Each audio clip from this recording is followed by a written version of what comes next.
间无真相，与人更匆忙，执念缠绕在心墙，甘愿一世流浪，渡我孤芳自赏。Halo para mamang-mamangku di seluruh Nusantara, gimana kabar kalian? Sehat terus ya?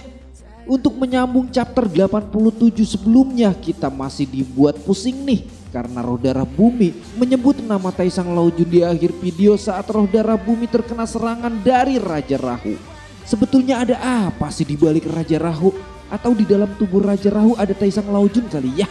Buat kalian yang baru bergabung di channel cerita saya, jangan lupa pencet tombol subscribe dan aktifin loncengnya. Dan buat kalian yang penasaran dengan alur cerita Shinji Journey to the West End Season chapter 88 ini, langsung kita gas saja alur ceritanya.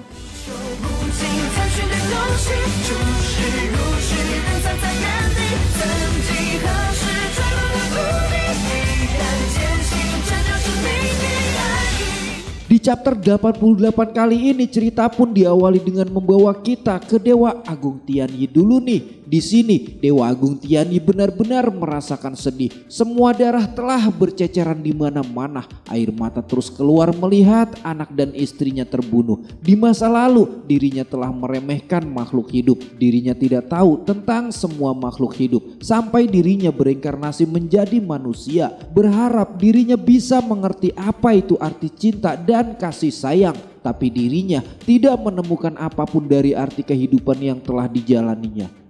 Sedangkan pasukan berkuda yang melihat Dewa Agung Tianyi sedang bersedih mengatakan bahwa akan mengakhiri hidup Dewa Agung Tianyi dan pergi bersama dengan anak dan istrinya. Dari tetesan air mata itu Dewa Agung Tianyi pun kini mulai bangkit. Kelahiran, usia tua, penyakit, kematian, kegembiraan, kemarahan, dan kesedihan di dunia manusia benar-benar terobsesi dengan ketidakpuasannya. Tapi dari obsesi itulah yang membuat segalanya menjadi lebih bermakna. Tapi Dewa Agung Tianyi masih merasa bingung dengan apa yang telah dicari dalam perjalanannya selama ini. Pasukan berkuda itu langsung menebaskan pedangnya ke arah Dewa Agung Tianyi. Tapi betapa terkejutnya pasukan berkuda itu setelah melihat aura Dewa Agung Tianyi yang keluar dari tangannya. Dan dengan sekejap Dewa Agung Tianyi pun berpindah dari posisinya sehingga membuat pasukan berkuda itu pun menjadi bingung. Dewa Agung Tianyi seperti sedikit terlihat marah. Dia mengulurkan tangannya dan mengambil pedang yang berada di tanah. Setelah dirinya mengambil pedang itu, Dewa Agung Tianyi pun langsung menebaskan pedangnya tepat ke leher pasukan berkuda. Dewa Agung Tianyi masih bertanya-tanya apakah ini kemarahan atau ini kebencian. Pasukan berkuda itu benar-benar terkejut karena pedang itu telah menempel di lehernya. Dewa Agung Tianyi memiliki kemampuan untuk mengubah segalanya dan Dewa Agung Tianyi juga memiliki kemampuan untuk membalas dendam atas orang tuanya. Tapi Dewa Agung Tianyi merasa bingung karena kalaupun dirinya membunuh pasukan berkuda itu, orang tua, istri dan anaknya tidak akan bisa kembali lagi dari kematiannya. Dewa Agung Tianyi pun tidak jadi untuk menebaskan pedangnya itu dan Dewa Agung Tianyi melemparkan pedangnya itu. Sedangkan pasukan berkuda yang diberi belas kasihan oleh Dewa Agung Tianyi, dirinya benar-benar tidak menyia-nyiakan kesempatan itu untuk membunuh Dewa Agung Tianyi.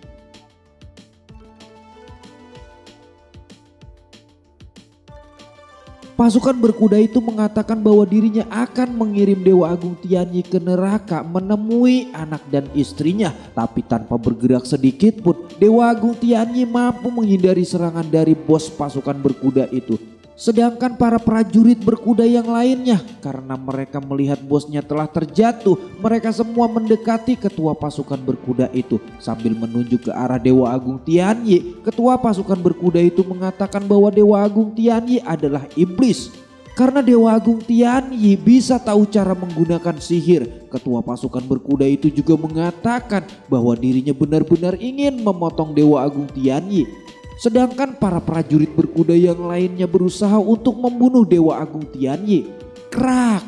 Prajurit berkuda itu berhasil memotong kedua tangan Dewa Agung Tianyi. Tapi prajurit berkuda itu sedikit terkejut karena tatapan dari Dewa Agung Tianyi sedikit pun tidak berubah meskipun tangannya sudah patah.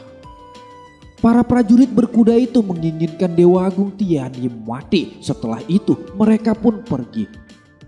Setelah kejadian itu Dewa Agung Tianyi memilih untuk hidup selamanya. Dirinya menjadi gembel dan menjalani kehidupan yang paling tragis di dunia.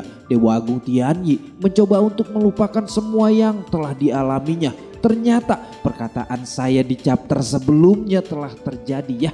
Sekarang Dewa Agung Tianyi merasakan menjadi gembel. Dia juga jomblo walaupun tidurnya nggak di kolong jembatan dan tidak beralas kardus sih. Tapi kondisi Dewa Agung Tianyi saat ini benar-benar melebihi apa yang Mimin katakan saat itu.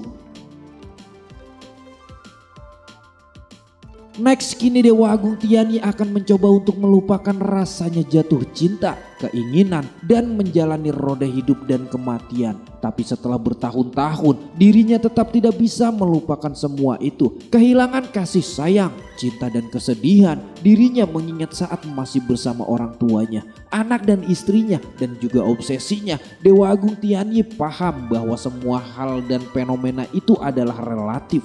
Jika ada suka pasti ada duka dan pasti ada juga bentuk negatifnya.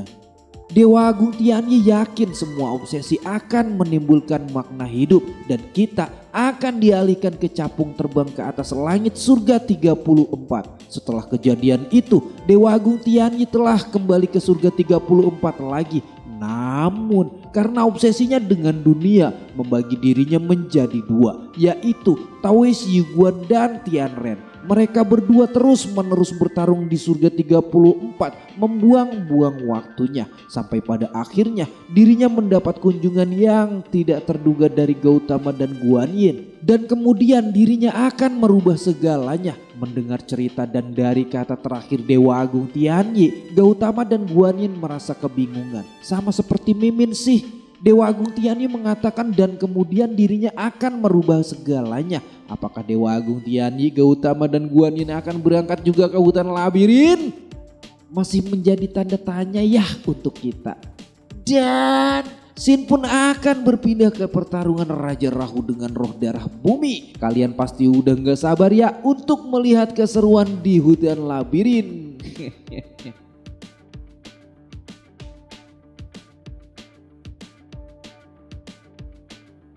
Next, di sini Raja Rahu benar-benar telah merubah pedangnya menjadi badai yang mengelilingi roh darah bumi. Roh darah bumi benar-benar sangat kesal dengan Taisang Laojun. Roh darah bumi juga mengatakan bahwa ternyata Taisang Laojun menggunakan tubuh Raja Rahu untuk melawan dirinya. Jenderal Surga Timur benar-benar sangat terkejut. Dirinya benar-benar tidak mengerti apa yang telah terjadi. Dirinya juga tidak tahu kalau di balik kejadian ini ada Taisang Laojun. Bukan hanya Jenderal Surga Timur, tapi Wukong pun terkejut dan tidak tahu apa yang telah terjadi. Sedangkan Guru Tang tidak menyangka bahwa Taisang Laojun ada di balik semua ini. Cepat Kai mengatakan bahwa kejadian ini terlalu aneh.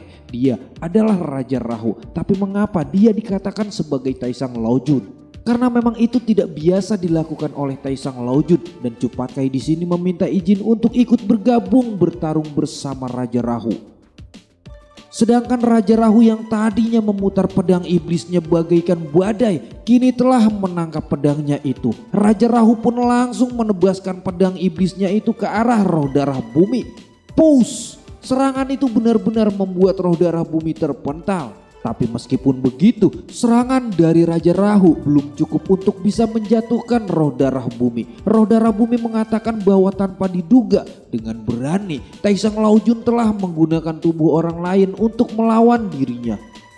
Raja Rahu mengatakan bahwa Taisang Laojun diberikan izin untuk menggunakan tubuhnya karena dirinya dan mereka adalah hubungan kerjasama dan tidak ada yang mengambil keuntungan dari hal apapun. Raja Rahu mengatakan bahwa dirinya adalah Raja Asura yang bermartabat. Tapi untuk hari ini dirinya bisa dengan mudah dimanipulasi sebagai boneka. Taisang Laojun mengatakan kepada roh darah bumi bahwa tubuh dan fisiknya tidak ada lagi. Dirinya hanya memiliki jiwa dan dirinya perlu kekuatan orang lain.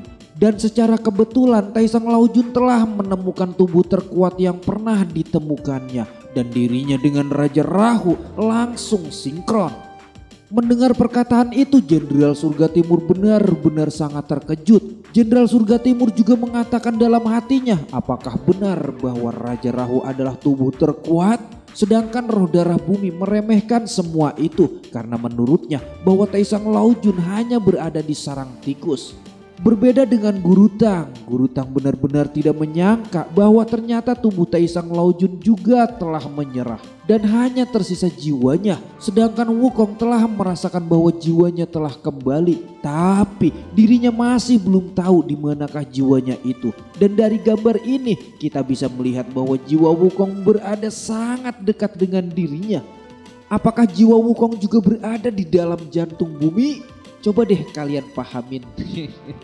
Mimin kurang paham dari gambar ini karena nggak ada penjelasannya.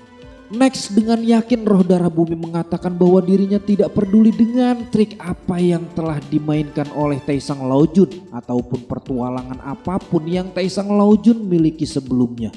Karena bagi roh darah bumi hasilnya akan sama seperti sebelumnya. Taesang Laojun mengatakan kepada roh darah bumi bahwa perkataan roh darah bumi itu tidak bisa dibuktikan sebelum roh darah bumi bisa mengalahkan jiwanya yang berada di dalam tubuh Raja Rahu. Raja Rahu mengatakan bahwa kesimpulan akhir akan ditentukan dengan kekuatan. Raja Rahu langsung mengencangkan pegangannya ke pedang iblisnya. Raja Rahu juga mengatakan agar jangan banyak bacot dan lebih baik untuk bertarung. Roh darah bumi langsung mengaktifkan kekuatannya. Roh darah bumi juga mengatakan agar Taesang Laojun dan Raja Rahu beruntung bisa bertarung dengannya dengan kekuatan penuhnya. Roh darah bumi juga mengatakan bahwa 4 kesengsaraan memadamkan dunia adalah 4 bencana, bentuk kepunahan, fase kepunahan, dan waktu kepunahan. Terlihat dari jiwa yang telah berapi-api, roh darah bumi mengeluarkan kekuatan biru dari tangan kanannya dan kekuatan api dari kirinya. Raja Rahu yang mendengar perkataan roh darah bumi tentang kepunahan, dirinya berkata bahwa itu semua tidak penting. Karena menurut Raja Rahu yang terpenting adalah bertarung. Raja Rahu langsung mengibaskan pedang iblisnya ke arah roh darah bumi. Dengan kecepatan dan kekuatan penuhnya, Raja Rahu langsung meluncur dengan cepat sambil menebaskan pedang iblisnya. Raja Rahu mengatakan bahwa kekuatan adalah yang paling penting, sedangkan roh darah bumi sudah bersiap untuk menerima serangan dari Raja Rahu. Roh darah bumi benar-benar senang mendengar perkataan dari Raja Rahu. Roh darah bumi juga tidak mau kalah dari Raja Rahu. Roh darah bumi langsung melompat menerima serangan Raja Rahu. Raja Rahu yang sudah berapi-api mengatakan kepada roh darah bumi agar berjuanglah jika ingin menikmati kegembiraan dan kebahagiaan. Raja Rahu langsung melompat dan menebaskan pedang iblisnya dengan kekuatan penuh, berharap bisa membelah roh darah bumi. Dan dengan tangan kosong, roh darah bumi juga melompat untuk menghadapi serangan terkuat dari Raja Rahu. Roh darah bumi juga mengatakan bahwa dirinya ingin bertarung, bahkan jika seluruh dunia runtuh dan hancur total. Dan harusnya update chapter 88 ini bisa menghilangkan rasa penasaran dari chapter 87 sebelumnya. Tapi di chapter 88 ini kita benar-benar malah dibuat semakin penasaran. Kira-kira di next chapter Wukong bakalan menjadi kuat lagi nggak? Iya. Tapi yang bikin penasarannya lagi nih, apakah Dewa Agung Tianyi, Gautama dan Guanyin akan pergi menuju hutan labirin juga? Pokoknya buat kalian yang masih penasaran dengan alur cerita si Shinji Journey to 2SN season ini, pantengin terus channel cerita saya. Jangan lupa pencet tombol subscribe dan aktifin loncengnya. Mimin di sini pamit.